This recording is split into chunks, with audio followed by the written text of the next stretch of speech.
You plan, you organize, you pride yourself on anticipating every variable, never dropping the ball. In your world, discipline isn't just a habit.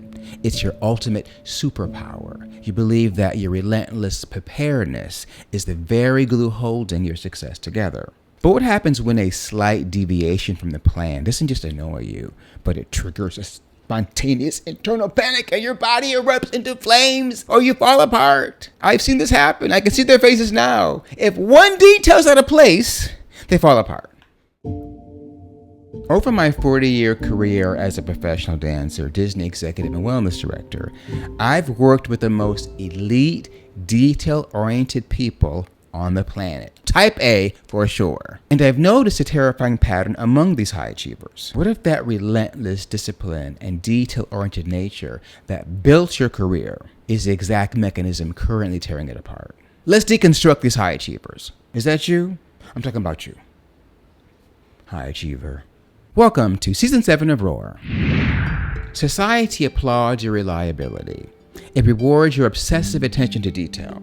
When taken too far, these qualities mutate. For the high achiever, excessive self-control stops being a superpower and becomes a psychological cage. Achievement stops being something you do and becomes who you are. I achieve something twists into I'm only valuable because I achieve. In this state, rest feels dangerous. Productivity feels like your only safety. You aren't chasing perfection because you love excellence. You're chasing it because it feels emotionally safer than the alternative. Perfection becomes your armor against criticism, rejection, embarrassment, and uncertainty. You become an expert at looking composed, but inside you're nervous, anxious, lonely, and exhausted. Relationships devolve into performances. Instead of asking, how can I connect? Your brain unconsciously asks, how should I behave? In this room with these people, what's gonna look the best? You stop being you and you start painting a picture of what you think you're supposed to look like, what they expect you to be. And this happens unconsciously because you're not aware that you're doing it. I know this armor intimately. Recently, I was asked to deliver the opening remarks at the Metropolitan Opera. The Metropolitan Opera. You know, like Lincoln Center. 4,000 people in the audience. I've spent my life on stage. I know how to perform from The Lion King to Albert Ailey. I have a lot of experience being my authentic self in front of a lot of people. But this felt different to me. It was Lincoln Center. It was one of the biggest, most important venues in the world.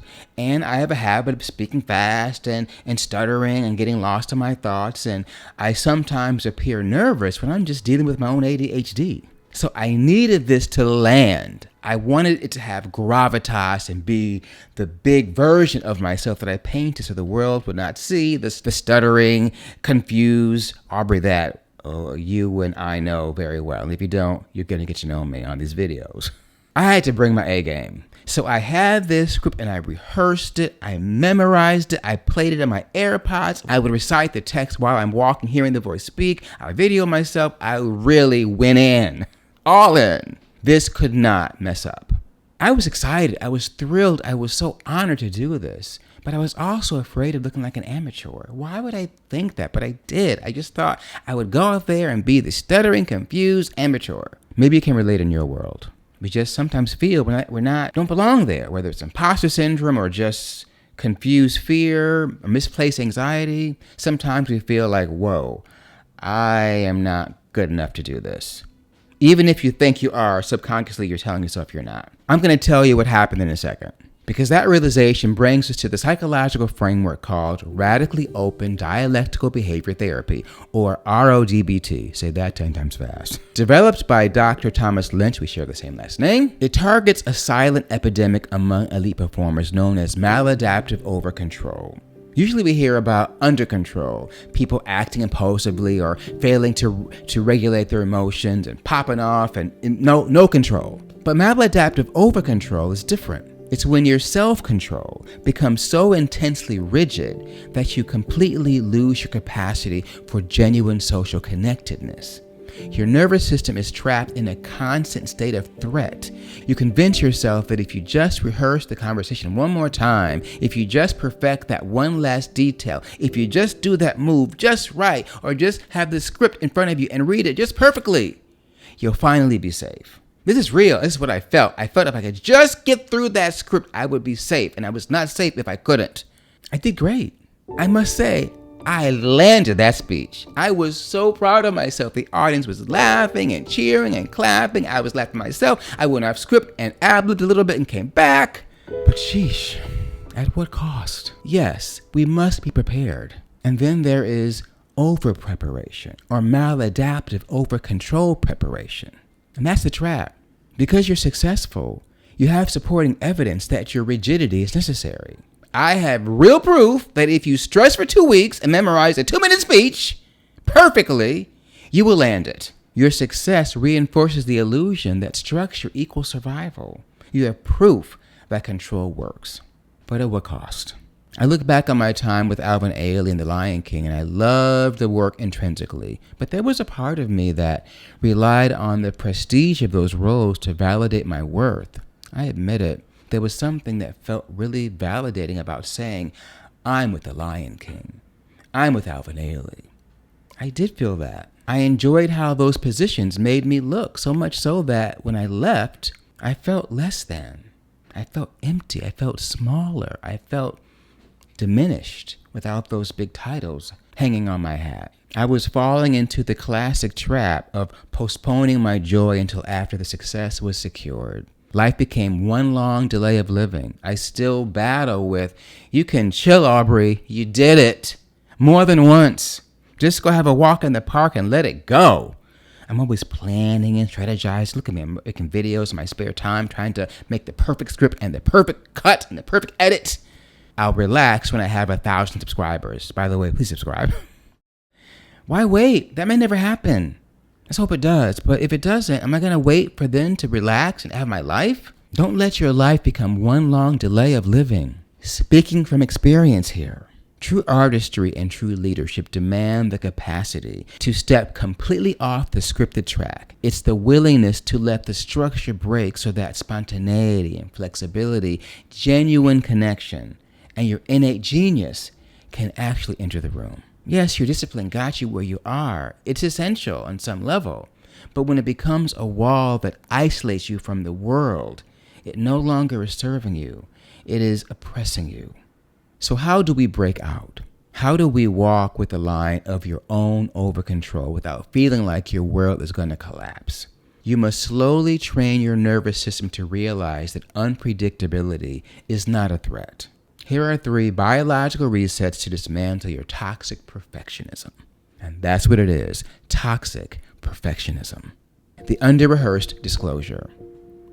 I double dare you to contribute to a high-stakes meeting, a presentation, or a difficult conversation completely off the cuff. Force yourself to leave your meticulously rehearsed talking points behind. Speak from a place of raw, immediate presence. Be in yourself and trust your talent.